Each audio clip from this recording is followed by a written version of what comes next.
Good morning, Brotein Shakes, and welcome to the ShiftEQ podcast with Alan Kay. This is episode 3, Cognitive Mastery and Emotional Ownership, with my really good friend, Shawn, Sheshn, Heshmatpour. I probably butchered that, and you have no idea how long it took for me to even get the cognitive mastery and emotional ownership down part right. Anyway, Shawn is a life coach who specializes in supporting people break through their episodes of social anxiety. And in this episode, we talk a lot about conditioning when it comes to our culture, our upbringing, and our use of social media. We end this episode also talking a lot about the metaverse and its potential effects on how we're going to be conditioned in society and how we choose to behave. And this episode is just an overall really in-depth look on how people frame their reality and how people act according so, and how they pretty much create their entire narrative based off of their thoughts and feelings. Hope you guys really enjoy this episode because I enjoyed it for sure. Don't forget to hit like, subscribe, share on Spotify, Apple Podcasts, and YouTube. And hope you guys really enjoy this episode. See you around. Too metaversey, you know? It's just towards the end what I want to end up doing because it's mostly conditioning that I am prepared for to speak. As far as I don't know the details of the metaverse, I just know the bare minimum. No, we'll get into that though. Cool. Yeah, real quick though. All right. Well, Shawn, Sheshn, Heshmatpour, I'm going to fucking butcher your name, is one of my really good best friends. And he is I'm going to fuck this up again. How do you say it? Cognitive mastery and emotional ownership coach. Okay. And as you know, this season of ShiftEQ, we talk a lot about conditioning, behavioral conditioning, and everything that sets that up and how it frames our life. And Shawn happens to be his forte of working with stuff. So can you go over, how do you say this again? Cognitive behavior, emotional mastery. Ha! You're gonna learn it today. All right. Once and for all. You know me for over 6 months, Alan. You have to get it right. All right. Well, for everybody that's listening, can you go over what that is and what you work with people on how to frame that for you? Yeah, absolutely, brother.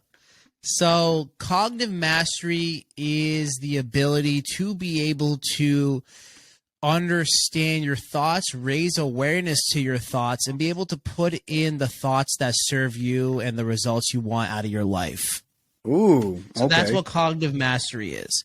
Now, emotional ownership is simply owning the emotions that are in your body, owning them for what they are, a vibration, and using that as well to feel intentionally in order to get the results you want out of your life. Okay, that sounds amazing, right? But can you maybe frame that in a real life scenario? How maybe, I don't know, something like dating or so, where your work would serve that person a lot better in that situation? Absolutely, brother. So essentially, in the dating example you gave, and just to put, I guess, into terms where everyone can understand and all that stuff, cognitive mastery is the ability to realize that your thoughts are just thoughts and that you can pretty much control your thoughts and also use the thoughts that will serve you to be your best self when you're on that date. And then the emotional ownership side of it is to be able to be aware of the nervous feelings maybe that you may be getting on a date or whatever the conditioning is, right? Being aware that it's just a vibration, it's just a feeling, and then understanding that you are not your vibration, and to be able to think and feel with intent in order to show up as your best self when you're on that date, or if you're at that social party, if you're at that networking event, if you are on that podcast episode, right? Like, you can use it for anything you want in life, because everything in life requires the proper thoughts and then the feelings behind it.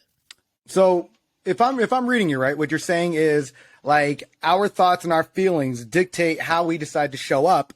And if we want to show up a certain way, we have to reframe our thoughts and our feelings about those thoughts in order for it to do so. Correct? Absolutely. Because everything that we do in this world is based off of feeling. See, in life, we don't want results. We want the way that result's going to make us feel. Everything we do in our life, we do it because of feeling. Even the most basic stuff that you don't even think about every day, like living in a house. Right. You do that because living in a home feels good. You're not going to die if you live on the street for like a few weeks. You won't. Like it's probably most likely you'll be fine. But the reason why, because it feels good to have that comfort of living in an area with a ceiling and walls and an enclosed environment. It feels good. Right. It's kind of like, you know, for what I do, right?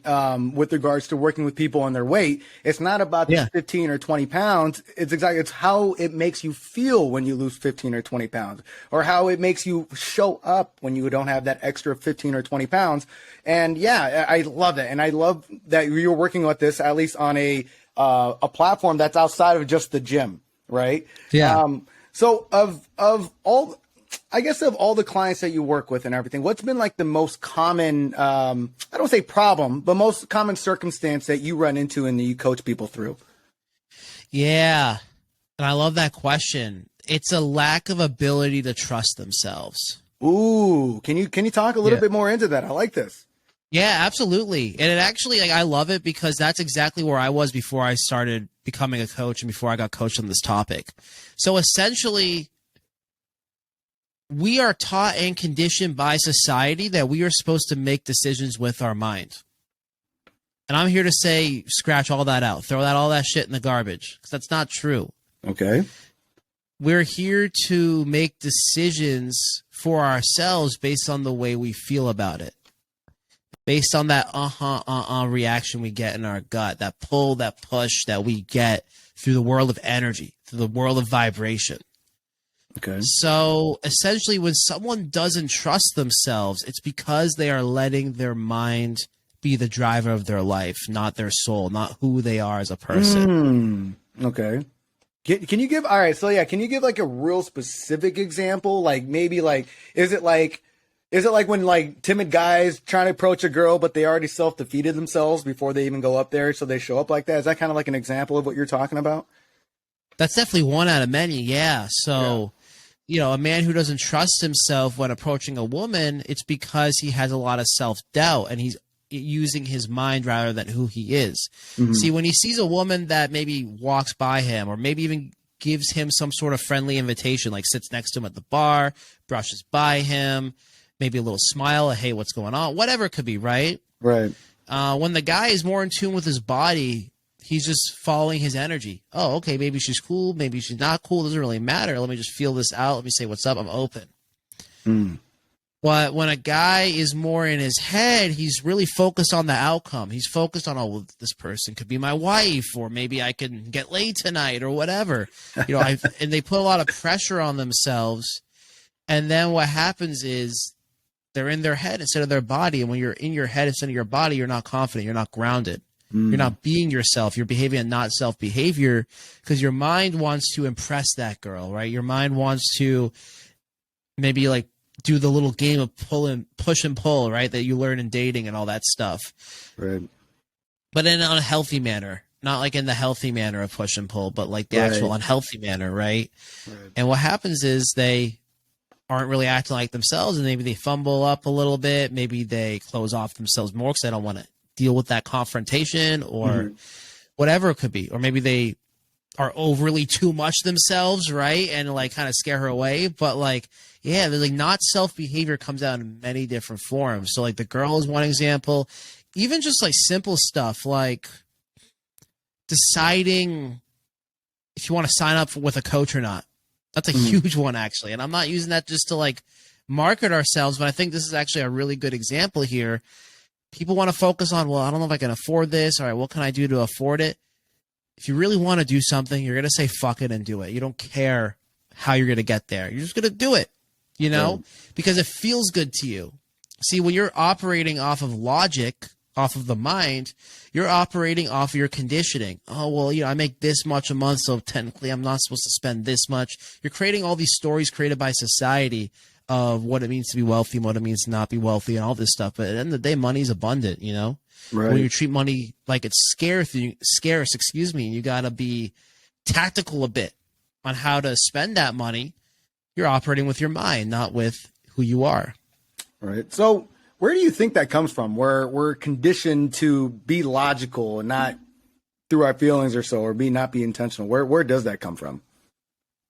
Definitely generations, brother. Definitely generations of conditioning. It's like our parents, parents, parents, parents. You know what I'm saying? Right. Like it goes way back. And then obviously like events that happen in history too show conditioning, right? Like 9/11, the Great Depression, the wars, like these instances really did create a lot of conditioning for us. Like ever since the Great Depression, fear of poverty really kicked off in America.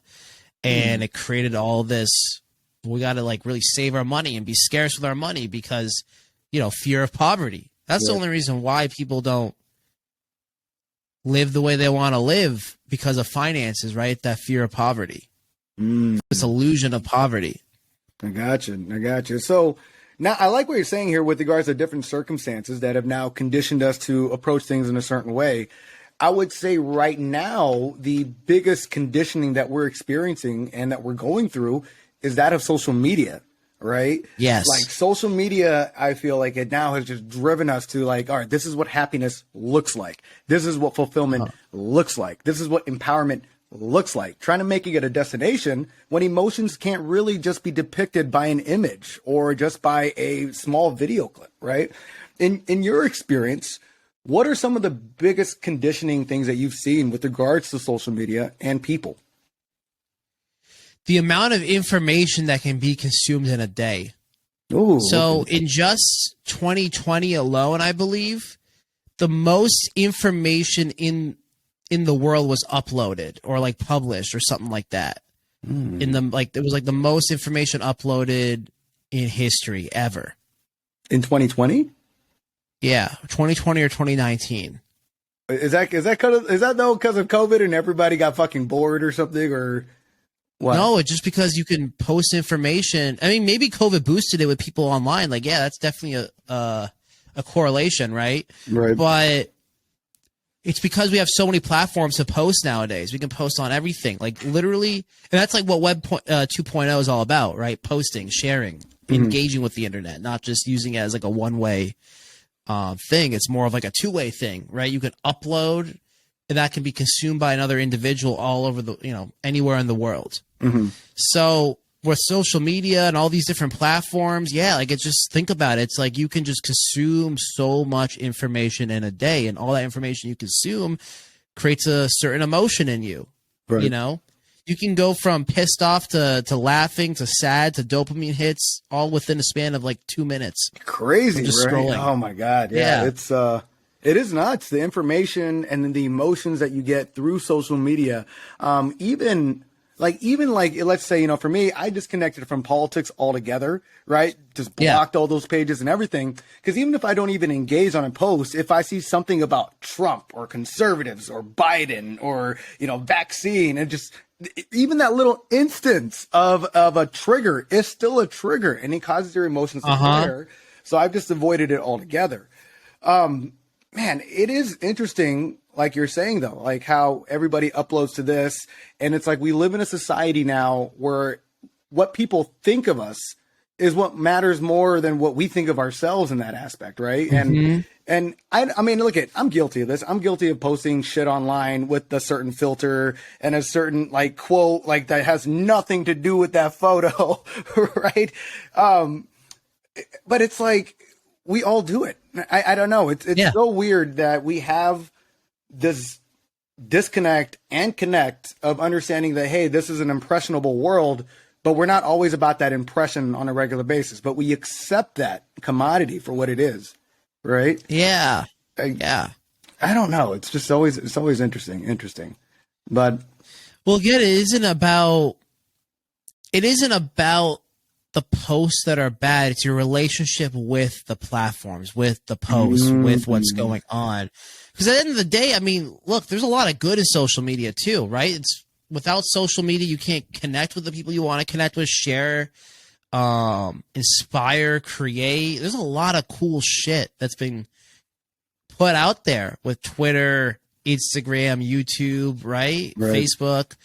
You know, people make friends and create online communities just from hanging out on the internet all day. Like it's a really cool thing.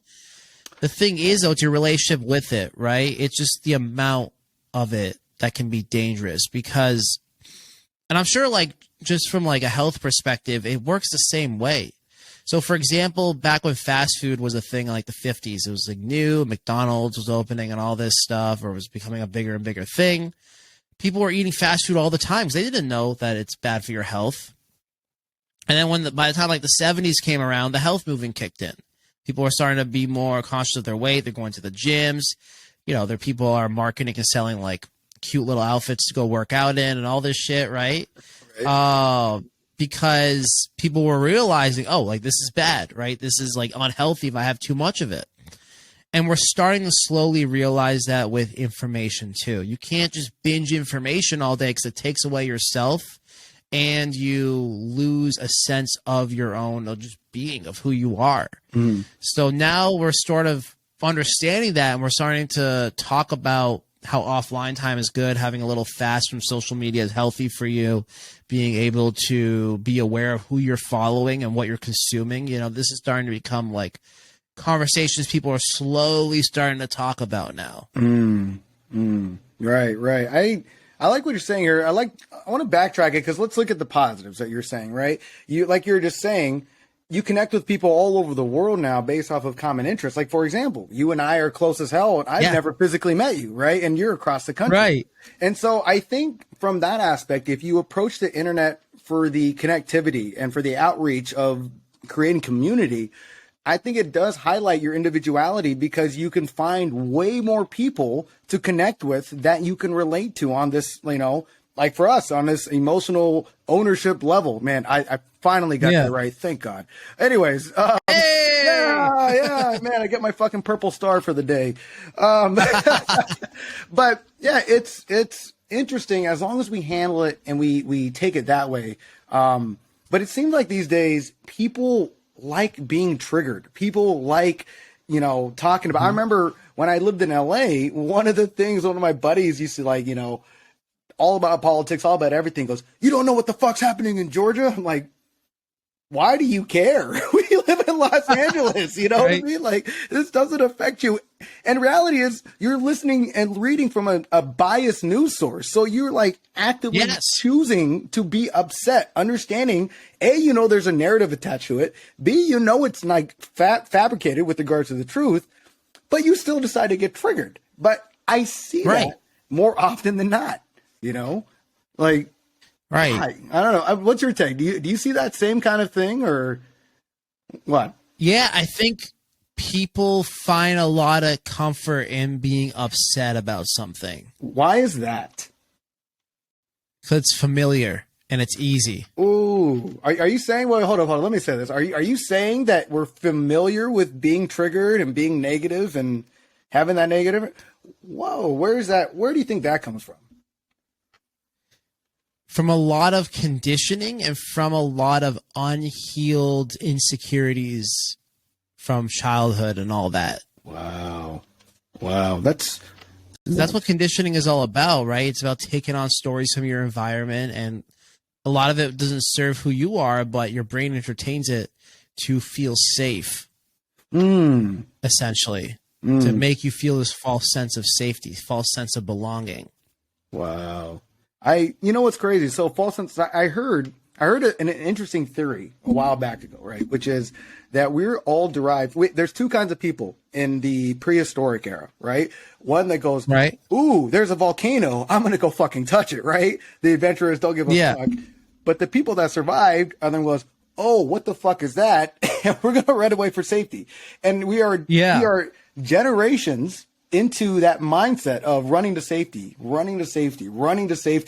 And now what we do is what we're conformed to feel and be comfortable with is running to safety and whatever that might consume, right? If it's easier to keep ourselves negative, to keep ourselves safe, and that's what we're going to do. If it keeps ourselves just limiting beliefs, that's what we're going to do. So it's interesting on the different theories and the different ways that we are conditioned to be safe or sometimes just be negative to keep ourselves safe. Right. Because at the end of the day, these things are useful. Like you never know when, and this is a really extreme example, you never know when there'll be like a nuclear war and then there's like an apocalypse that goes down. We have to actually live in that tribal mentality again where we rely on each other in order to survive in the wild, and we're not on the top of the food chain anymore, right? Like back then, that safety meant something. Like the volcano, for example, you have to intellectually kind of be like, oh, that's a volcano, that doesn't look safe. I'm going to stick with the tribe. Or, hey, the tribe wants to do this. If I disagree, I might get kicked out, and then I'll die out in the cold by myself tonight, or I'll get eaten by a predator. So I'm going to conform and just go with it as a sense of safety. That's what it was back then. So we need that. But the thing is, we don't need that because our environment is not like that anymore. The worst case scenario, if someone rejects you, is just a feeling, just a vibration, right? There is no wild animals out here, like just in normal civilization, ready to eat you. Like, you don't have to worry about that. Right. Yeah, I guess it's like crazy. I guess by nature, we're still primitive beings, right? From who we are to the core, DNA and genetically speaking, but we're like primitive people put into this brand new world of things where we don't have to be primitive. And it's a really interesting dynamic.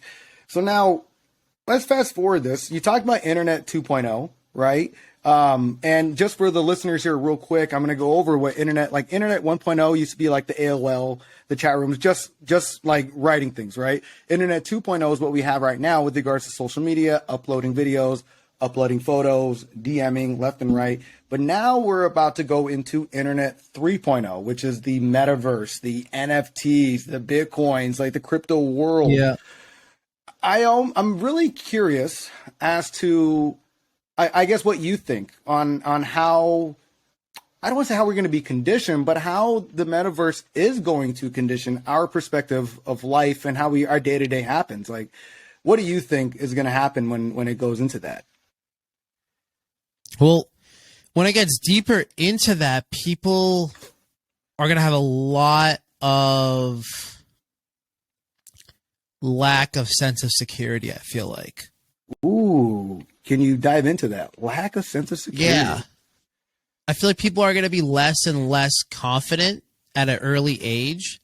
Kind of like already right now. Like right now they go on Instagram and Twitter and they see people living their best lives. They feel like they got to live like that or else they're not worth anything, right? Like that kind of conditioning. But it's going to be like that, but now they're actually living in it. Like they put on like the fucking VR headset. They see all these people with digital stuff that's really cool and they want it too and they try to get it. And yeah, some of them will be successful, some of them won't, but people are going to be living in this literally made up world, right? This imaginary world. Yeah. And they're going to be basing a lot of their life on what they have and don't have on there. They're going to forget who they are. Wow. You know, so unless we start teaching kids at a young age self-worth, self-security, self-love, and, you know, if we're not teaching, or excuse me, we got to start teaching that to them now in order for them to have a healthy experience with Web3. Right, Web3. Yeah, it's going to be interesting because, like you're saying, there's way more like badges. That's why NFTs are going fucking nuts. There's going to be way more different things. Like you're going to have a different avatar, different this, that, and the other. I mean, I heard, I just read that H&M opened up a Web 3.0 store, right? And now I think Walmart too, right? Bro, it's nuts. It's I keep on telling everybody, I think it's going to be like Ready Player One, where we're going to put on this VR set and everybody is just, like you're saying, investing into this imaginary world. And that's where day-to-day is going to be.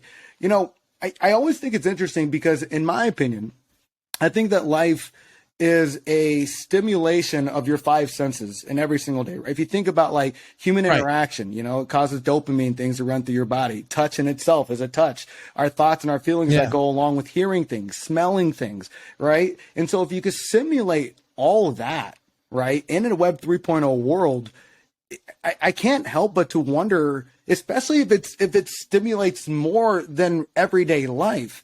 Yeah, it's going to overstimulation of the feel-good chemicals that we have. Right, because as it is, people have like, you know, alcohol addictions, drug addictions, porn addictions, right? And I mean, I'm not, you know, I'm vulnerable to those things too here and there, right? But it's interesting though for how we're going to do that because there's still like people frown on social media, right? On being on it way too much. But they frown, like they're like, oh, people are on social media too much and upload it to social media by saying that, right? Yeah, right. So it's only interesting to see on how, when we're investing in a Web 3.0 and half of our, 4 hours a day is going to be in the internet, like how that's going to like literally shift the paradigm of what reality really is. So yeah, it's just going to be a weird transition and shift for sure. It is. And I think it is going to add to the suffering of the collective, like the suffering that a lot of people are facing. Because as you see, like more and more mental health issues are skyrocketing. Mm-hmm. Which, I mean, obviously mental health is more of a conversation. People are encouraging others to get more help. But the reason why is because people are really starting to understand like how people are sad. People are anxious a lot more than, I don't want to say what they should be, but a lot more than what's healthy, I guess you could say, right? Right. Because of all these overstimulations and the lack of sense of self, And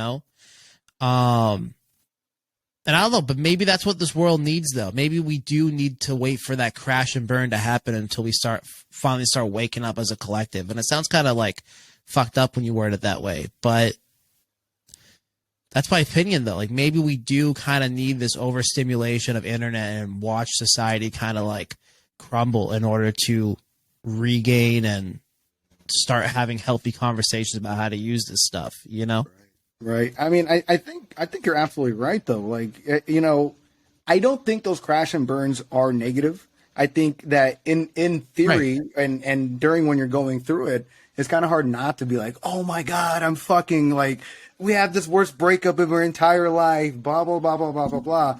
But you and I have discussed this before, like the element of resilience and the purity of it when it happens from our lowest point, it just seems like we rebound like a motherfucker, I mean, those, what we learn about ourselves, and when we're forced to learn about ourselves and forced to learn and get out of these emotions, I love it. Like I remember my last relationship I was in, I talked to you, I was like, yo, I'm looking forward to my next breakup because of how much I'm going to learn. But it's exactly, it's the fucking truth. It is the absolute truth. Yeah. But as long as we could, still stick to just understanding that it's just a transition, we're always going to be okay, and know that no matter what, we're going to be right where we're supposed to be every single time. And that's what exactly. Everything is happening.